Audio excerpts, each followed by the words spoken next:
వీర హనుమాన్ మొదటి భాగం. హనుమంతుడి జననం. పూర్వం సువర్ణగిరి మీద కేసరి అనే గొప్ప వానరుడు ఉండేవాడు. ఆ పర్వతం మీద 60,000 మంది వానరులు ఉండేవారు. కేసరి వారికి నాయకుడు. ఒకప్పుడు ప్రభాస తీర్థంలో ఉండే మునులను శంఖము శబలము అనే 2 ఏనుగులు బాధిస్తూ ఉంటే కేసరి ఆ 2 ఏనుగులను చంపేశాడు. అందుచేత అతనికి కేసరి అనే పేరు వచ్చింది. కేసరి మహాబలవంతుడు భాగ్యవంతుడు అయి ఉండి కూడా బ్రహ్మచర్యం అవలంబించి మహాఘోరమైన తపస్సు చేసి అంతులేని శక్తులు సంపాదించాడు. ఆ కాలంలో శంభసాధనుడు అనే రాక్షసుడు తపస్సు చేసి బ్రహ్మను మెప్పించి 3 లోకాలను జయించేటట్టు వరం పొంది మునులను సిద్ధులను దేవతలను అమితంగా హింసించనారంభించాడు. దేవతలందరూ కలిసి బ్రహ్మదేవుడి వద్దకు వెళ్ళి శంభసాధనుడు పెట్టే బాధలు భరించలేమని మొరపెట్టుకున్నారు. బ్రహ్మ వారిని కేసరి వద్దకు పంపాడు. దేవతలు కేసరి వద్దకు వెళ్ళి అతన్ని ఆశీర్వదించి శంభసాధనుడు పెట్టే బాధలన్నీ చెప్పుకొని, బాబు, ఆ దుర్మార్గుడి నుంచి నువ్వే మమ్మల్ని కాపాడాలి అన్నారు. అదే సమయంలో నారదుడు శంభసాధనుడు వద్దకు వెళ్ళి శుభమస్తు అన్నాడు. శంభసాధనుడు నారదుడికి నమస్కారం చేసి, ఎక్కడి నుంచి వస్తున్నారు, ఏమిటి విశేషాలు అని అడిగాడు. హేమకూటం నుంచి వస్తున్నాను. అక్కడ ఇంద్రుడు మొదలైన దేవతలందరూ చేరి నిన్ను చంపమని ఒక వానరుణ్ణి ప్రార్థిస్తూ ఉన్నారు. ఈ మాట నీతో చెప్పిపోదామనే వచ్చాను అన్నాడు నారదుడు. ఈ మాట వినగానే శంభసాధనుడు ఆజ్యం పోసిన అగ్నిలాగా మండిపడి, ఓహో, పాపం కదా అని ప్రాణాలతో వదిలిపెడితే ఇదా దేవతలు చేస్తున్న ఆలోచన? నన్ను కోతి చేత ఎలా చంపిస్తారో నేను చూస్తాను. ఎంతకాలము చచ్చినట్టు పడున్న వాళ్ళు నన్ను చంపడానికి చూస్తున్నారా? నా భుజబలం ఏమిటో ఆ దేవతలందరికీ చూపిస్తాను అన్నాడు. ఆ రాక్షసుడు ప్రళయకాల రుద్రుడిలాగా చేతిలో మెరిసే కత్తి పట్టుకొని కేసరి ఉన్న చోటికి అతివేగంగా వచ్చి పడ్డాడు. అతని పెడబొబ్బలు విని కేసరి వద్ద ఉన్న దేవతలకు గుండెలు అవిసిపోయాయి. వాళ్ళు కొండ గుహల్లోనూ కేసరి చాటున దాక్కునే ప్రయత్నాలు చేశారు. ఎక్కడికి పోతారు, మిమ్మల్ని అందరినీ ఒక్క దెబ్బతో చంపేస్తాను అంటూ శంభసాధనుడు దేవతలను తరుముతూ ఉంటే కేసరి అతనికి అడ్డం వెళ్ళి, ఒరే దుర్మార్గుడా, నా చేత చావడానికి ఇంత దూరం వచ్చావు, యుద్ధం చేయి అన్నాడు. చీచీ, కోతితో యుద్ధం చేయటమా? నాతో యుద్ధం చేయడానికి పరమశివుడే భయపడతాడు కదా, ఒక్క క్షణంలో నీ సంగతి తేల్చేస్తా అంటూ శంభసాధనుడు ఆవేశంతో కత్తి ఎత్తాడు. ఇంతలో కేసరి పెద్ద రాయి ఎత్తి రాక్షసుడి రొమ్ము అదిరేటట్టు కొట్టాడు.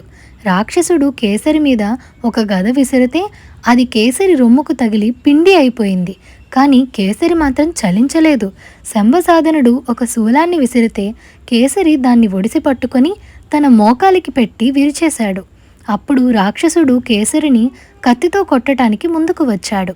కేసరి తన తోకతో రాక్షసుడి చేతి మీద కొట్టేసరికి కత్తి జారి కింద పడింది. కింద పడిన కత్తి తీసుకోవటానికి శంభసాధనుడు ఒప్పుకోక బాహుయుద్ధానికి సిద్ధపడ్డాడు. కానీ కేసరి పిడికిలితో ఒక్క పోటు పొడిచేసరికి ఆ రాక్షసుడు నెత్తురు కక్కుకొని చచ్చాడు. రాక్షసుడు చావటంతో దేవతల కష్టాలు తీరిపోయాయి. దేవతలు కేసరితో, ఇంకా ఎంతకాలం బ్రహ్మచారిగా ఉంటావు, ఇంకా పెళ్లి చేసుకుని గృహస్థుడివి కమ్ము అని చెప్పారు. కేసరి కూడా తనకు అనుకూలంగా ఉండే కన్య కోసం చూడసాగాడు. బ్రహ్మదేవుడు సర్వాంగ సౌందర్యం కలిగిన అహల్య అనే కన్యను సృష్టించి గౌతమునికి భార్యగా ఇచ్చాడు. కొంతకాలానికి వారిద్దరికీ అంజన అనే కూతురు పుట్టింది. అంజన పూర్వజన్మలో ఒక విద్యాధరుడి కూతురు. ఆమె గొప్ప గాయకురాలు. అందుచేత ఆమెకు సుకంఠి అనే పేరు వచ్చింది. ఆమె ఒకసారి తన చెలికత్తెలతో హిమాలయానికి వెళ్ళి అక్కడ ఒక సరోవరంలో కొంతసేపు జలకాలాడి ఒక చెట్టు కింద ఉండగా అగ్నిహోత్రుడు అటు పోతూ ఆమెకు కనిపించాడు. అతన్ని చూసి సుకంఠి పకపక నవ్వింది. అగ్నికి కోపం వచ్చి వచ్చే జన్మలో వానరుణ్ణి కనమని ఆమెను శపించాడు. తరువాత కుంజరుడనే వానరుడు సంతానం కావాలని శివుణ్ణి గురించి తపస్సు చేశాడు. శివుడు కుంజరుడికి ప్రత్యక్షమై, నాయనా, నీకు కొడుకులు పుట్టే యోగం లేదు, కానీ నీకు ఒక కూతురు దొరుకుతుంది. ఆ చక్కని పిల్లకు నా అంశన లోకోత్తరుడైన కొడుకు పుట్టి నీ వంశాన్ని ఉద్ధరిస్తాడు అని చెప్పాడు. తరువాత కుంజరుడు తనకు కూతురు ఎప్పుడు దొరుకుతుందో కదా అని ఎదురు చూస్తుండగా ఒకనాడు గౌతముడు అంజనను అతని వద్దకు తెచ్చి పెంచుకోమని ఇచ్చి వెళ్ళిపోయాడు. శివుడి వరం ఇలా ఫలించింది. కుంజరుడి సంతోషానికి అంతులేదు. అంజన త్వరలోనే తన అసలు తల్లిదండ్రులను మరచిపోయి కుంజరుణ్ణి తన తండ్రిగాను, అతని భార్య అయిన వింధ్యావళిని తన తల్లిగాను చూడనారంభించింది. క్రమంగా ఆమెకు యుక్త వయసు వచ్చింది. కుంజరుడు ఆమెకు వివాహం చేసే ఆలోచన ఆరంభించాడు. ఈ లోపల కేసరి అంజన అందం గురించి, పాట గురించి విని ఆమెను చూడడానికి బయలుదేరి వచ్చి ఆమె వనవిహారం చేస్తుండగా చూశాడు.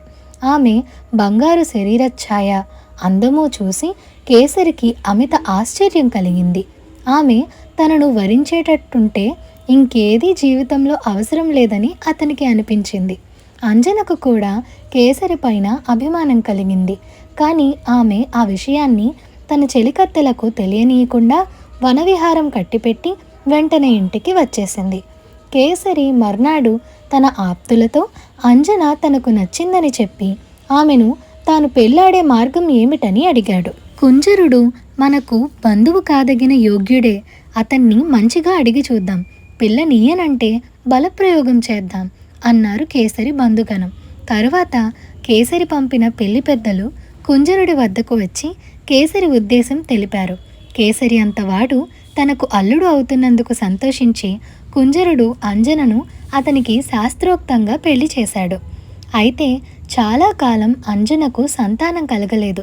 సంతానం కోసం అంజన, కేసరి ఎన్నో నోములు, వ్రతాలు చేశారు. కానీ ఫలితం లేకపోయింది.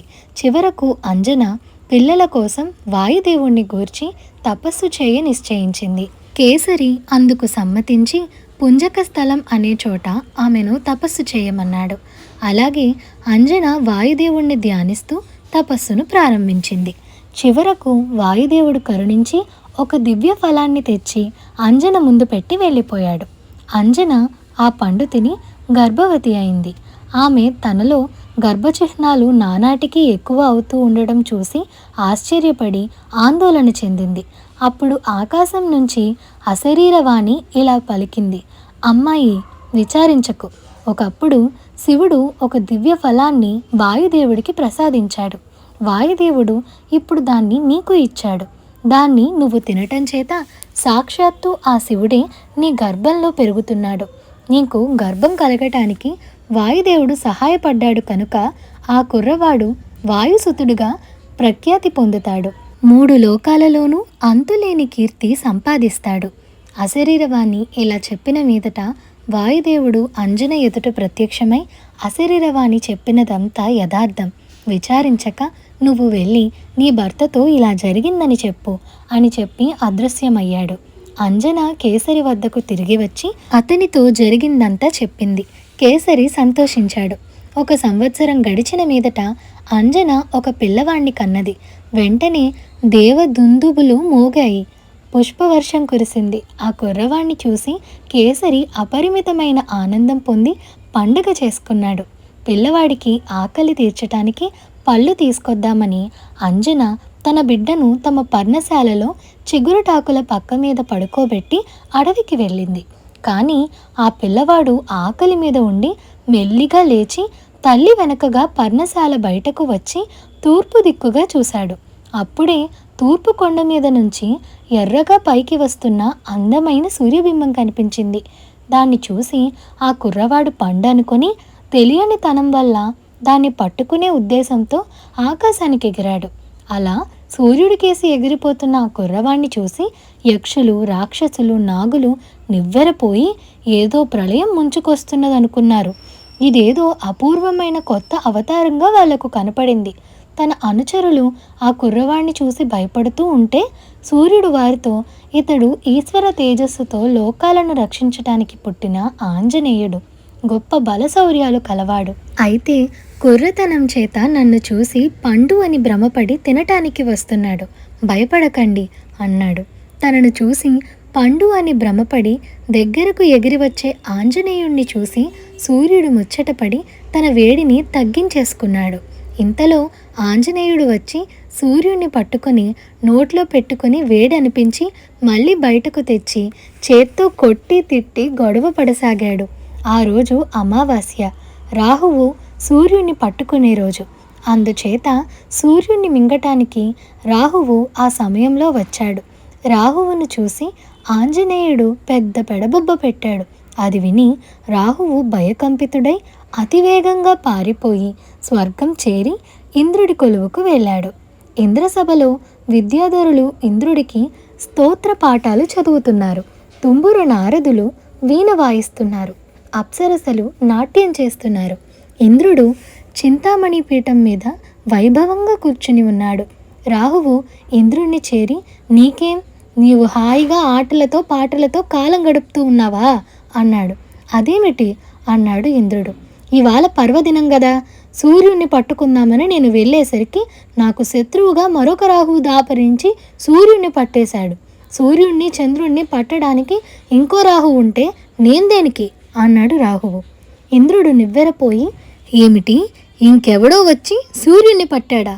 ఏది, నా వెంటరా అని ఐరావతాన్ని ఎక్కి చేతిలో వజ్రాయుధాన్ని పట్టుకొని వేగంగా బయలుదేరాడు. ఇదండి ఇవాల్టి కథ.